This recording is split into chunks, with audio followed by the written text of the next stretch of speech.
Good day. An event of enormous significance in British politics took place the other day, and one which simultaneously has attracted minimal attention in the British media. I'm referring to Nigel Farage's announcement that he is retiring, almost certainly for good, from British politics. I say this because, in my opinion, Nigel Farage has been the single most important figure in British politics since the fall of Margaret Thatcher in 1990. No other politician or political leader in Britain since Thatcher's fall has changed the political weather and the political landscape in the dramatic way that Nigel Farage has done. What makes Farage's achievement even more remarkable is that he has managed it without at any time holding elected office. He has never been an MP in the British House of Commons, and of course, and this is an important fact about him, which I'm going to discuss in more detail in a moment, he has never aspired at any time for a position in government. This is completely unprecedented. One has to go back to the 19th century to find political leaders like Cobden and Bright and others who were more interested in ideas and policies than in achieving political office, and managed to achieve radical change in consequence of that. Perhaps it's worthwhile considering the extent of Nigel Farage's achievement, which I think continues to be downplayed and underestimated. Firstly, it's true to say that there has always been in Britain a current of opinion which has been hostile to the EU and to the European Economic Community, which was the EU before it took on a more overtly political flavour. Margaret Thatcher eventually, towards the end of her premiership, started to articulate these views, and in the early 1990s, the then British Conservative Prime Minister, John Major, had considerable difficulty getting the Maastricht Treaty through the House of Commons because he faced opposition from a group of Conservative MPs who saw the Maastricht Treaty as increasing to an excessive degree the political centralisation in Brussels, and felt that this was undermining British sovereignty and the sovereignty of Parliament too much. I would add that there has also been a current of thinking which has been critical both of the European Economic Community and of the EU on the left in British politics also. Tony Benn, the famous left-wing Labour politician, eventually became a strong opponent of the EU, as in an earlier period of his political life was the former Labour leader Jeremy Corbyn. However, it's important to say that these anti-EU voices within the two main parties were always marginal and had little influence and appeared to command only limited support in the country. The Conservative MPs who opposed the Maastricht Treaty in the 1990s often said that they were not actually opposed to Britain's membership of the EU. They merely wanted to slow or reverse the process of integration which the EU was following. They call themselves Eurosceptics, not Brexiters. And at that time, as I remember, the idea of Brexit, of an outright departure by Britain from the EU, was discussed or mentioned by very few people, and none who played any central role in British politics. In the country itself, it's probably fair to say that there were more people in towns and villages and cities and factories who were critical of the EU at that time, but without a political voice or a political organisation, and with the two major parties, Labour and Conservative, both overtly committed to keeping Britain within the EU, that widespread anti-EU sentiment had no political expression and no political voice. When Nigel Farage began to become active in British politics as somebody who actually wanted to take Britain out of the EU, it must have seemed to most people that he faced an insurmountable mountain which he could never in the end climb. Nobody, as I recall, initially took him very seriously. In the event, Nigel Farage did those two things that were essential for the success of his movement. Firstly, he organised it effectively, and secondly, he worked hard mobilising grassroots opinion, especially in England, against membership of the EU. This was a huge and thankless and very difficult task, but it was one which was extraordinarily effective. He never, as I said, personally sought elected office or a seat in the House of Commons. He did push and achieve membership of the European Parliament, where he became a major thorn in the side of the British establishment, of the European establishment. But his primary tactic was to mobilise in the heartland areas of the Conservative Party, peeling away anti-EU sentiment from the Conservative Party and thereby pushing the Conservative Party in a more anti-EU direction. This created increasing pressures within the EU, within the Conservative Party, which eventually forced the British Prime Minister, the British Conservative Prime Minister, David Cameron, very much against his wishes, to agree to a Brexit referendum, which of course took place in 2016. The result of that referendum, which came as a shock to the political class, was again a testament to Nigel Farage's hard work and organisational skills over the previous decades that he had been active in politics. The British political class, which of course includes the media, have sought to downplay Farage's role in the Brexit referendum. They have focused instead on figures like Dominic Cummings and Boris Johnson, and have sought to make the entire Brexit referendum campaign an issue, a battle between various branches of the British establishment, those like David Cameron, who opposed Brexit, and those like Boris Johnson, who belatedly came to support it.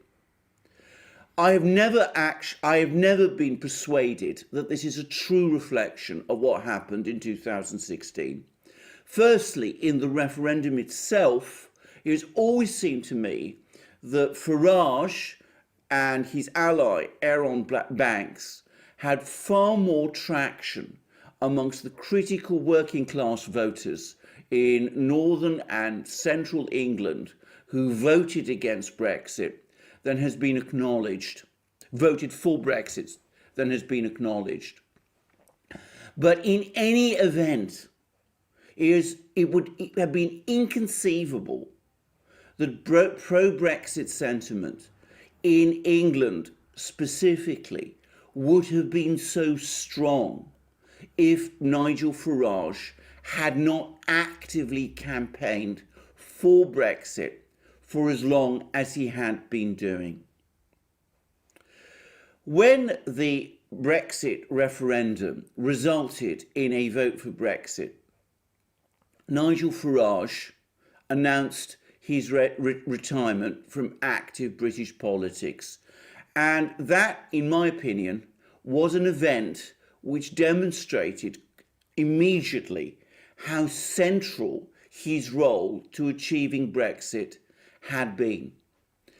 Briefly, the moment Nigel Farage quit the scene, what happened was an immediate backsliding by the British political class, seeking to undo the effect of the Brexit referendum and to find some way of either massaging Brexit to the point where it became far less meaningful than the British electorate seemed to expect, or to do away with it entirely.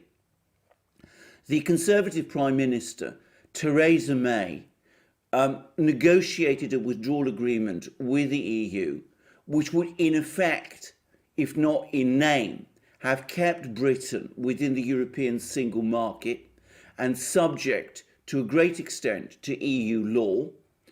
And of course, at one and the same time, the Remainers, the anti-Brexit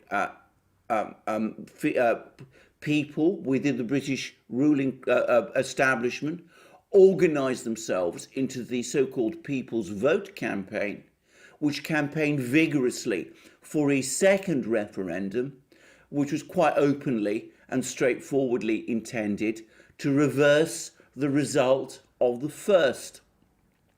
Moreover, even Theresa May's drastically watered down Brexit began to run into enormous difficulties within the House of Commons as an increasing group of British MPs who remained convinced supporters of the EU found various means and reasons to try to delay it, even or indeed to reverse it, even if that involved entering into brief tactical alliances with those few Conservative MPs who also opposed Theresa May's withdrawal agreement, because as far as they were concerned, it would have been a Brexit in name only, and one which did not go anywhere near far enough.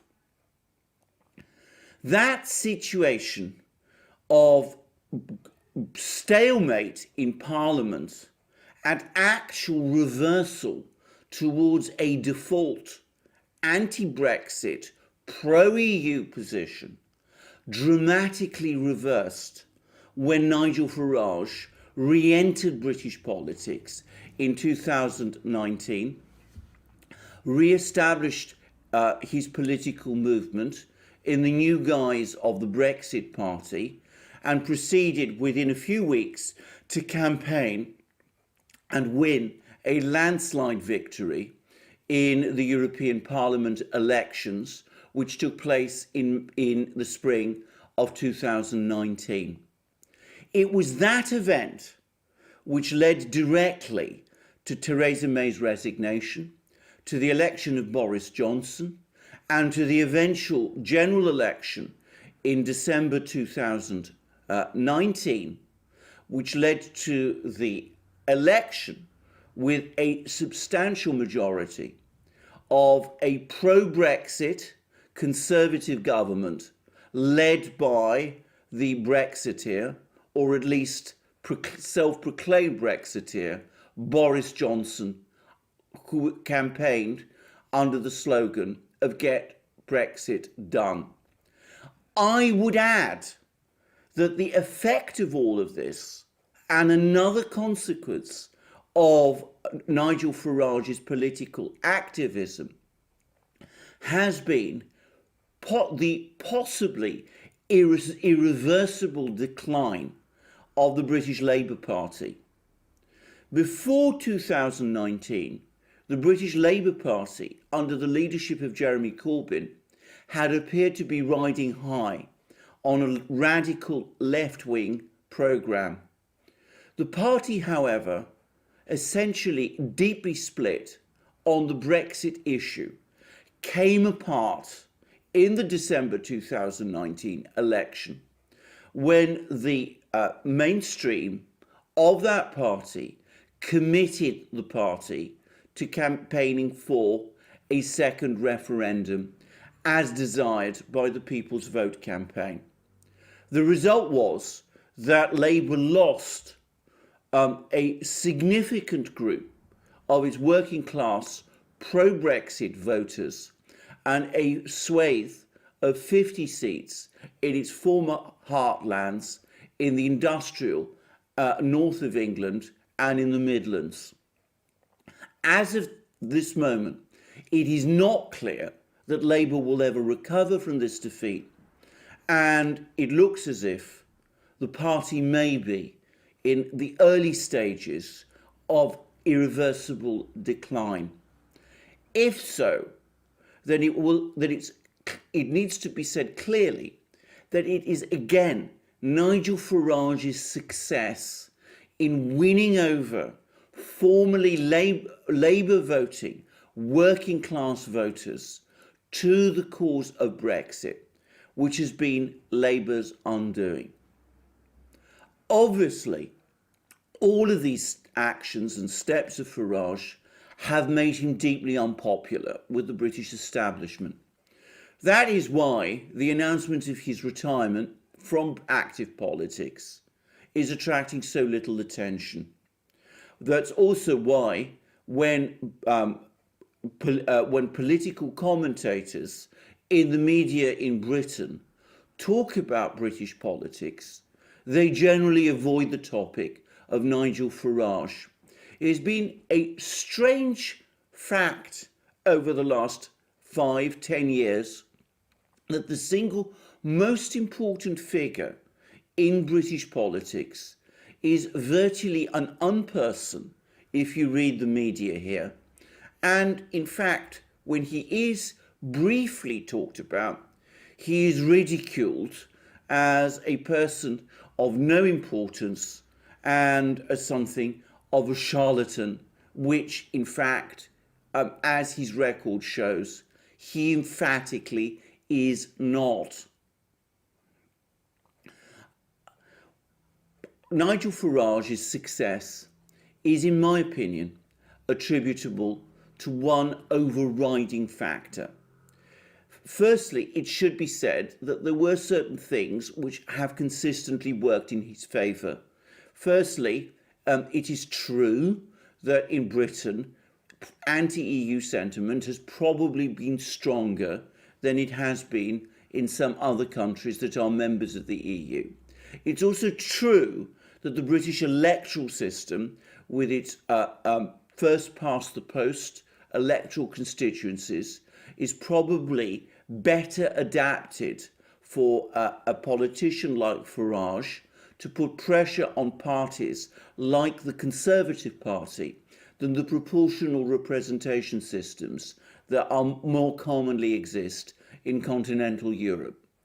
Having said that, I think that the single most important reason for Nigel Farage's success is that he has brought all his unquestioned charisma and political skills to one single cause. He's not let himself get distracted from his drive to achieve Brexit and to bring Britain out of the EU by some quest to achieve power in Westminster. He's never sought, as I said, elected office in Britain. He's never sought to become Prime Minister. He's never fantasized about replacing the Conservative Party with either UKIP or his Brexit Party. He has always been focused on one single objective, which is getting Britain out of the EU. Insurmountably difficult, though that appeared to be at the beginning of his career, it was the focus he brought to this goal which enabled him to achieve it. He is the political equivalent of what Napoleon once said a politician or a leader should be. In Napoleon's words, if you want to take Vienna, take Vienna. Nigel Farage was focused on taking Vienna, taking Britain out of the EU, and he took Vienna. He brought Britain out of the EU. It is this extraordinary singleness of purpose and focus on this objective that, in my opinion, explains why Nigel Farage has succeeded, whereas other anti-EU figures across the EU have up to now failed. If we talk about people like Salvini or in Italy or Marine Le Pen in France, what prevents them from achieving their immediate goals is the fact that their goal is not actually focused on some of the issues that they say it is, such as taking Italy or France out of the euro, or indeed taking Italy or France out of the EU. It is focused instead on achieving power, in the case of Salvini, making him Prime Minister of Italy, or in the case of Marine Le Pen, making her President of France. The pursuit of power always requires compromises, and given the weight of pro-EU feeling in the establishments of Italy and France, that means compromising with that establishment on questions like membership of the euro. Because Nigel Farage never sought that kind of political power in Britain, he always refused to compromise with the establishment on the key topic of Brexit, and that is why he won. I've come round to the view that within the EU itself, it will not be possible in any EU country to achieve the kind of breakthrough that Farage achieved in Britain until and unless a political leader appears in one of those countries who is focused on that one objective in the same way that Nigel Farage was. They need to look to him not just as an example of a successful politician, but also as an example of a focused and single-minded politician who concentrated all his skills and energies on achieving his goal.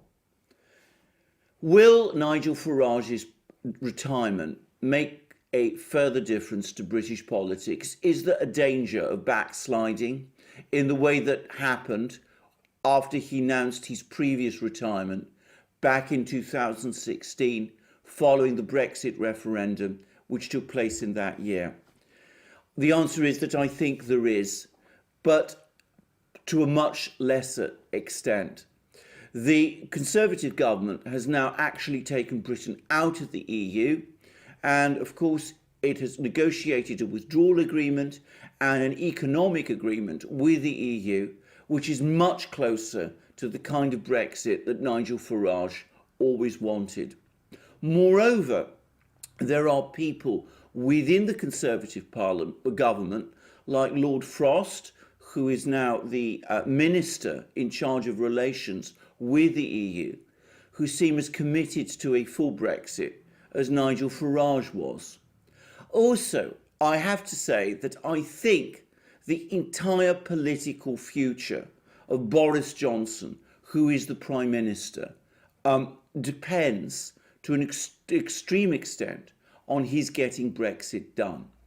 I cannot seriously imagine or believe that this will be reversed in any significant way, even though it is possible that a future government might want to look to some sort of economic relationship with the EU that might go further than what Nigel Farage might want. So as of now, it looks likely that Farage's achievement will be a permanent one. Not only has he brought Britain out of the EU, but through his demolition of the Labour Party, he has in fact changed the political landscape in Britain also. A remarkable achievement for someone whose retirement the British media and the British political class are trying to give the least possible attention to.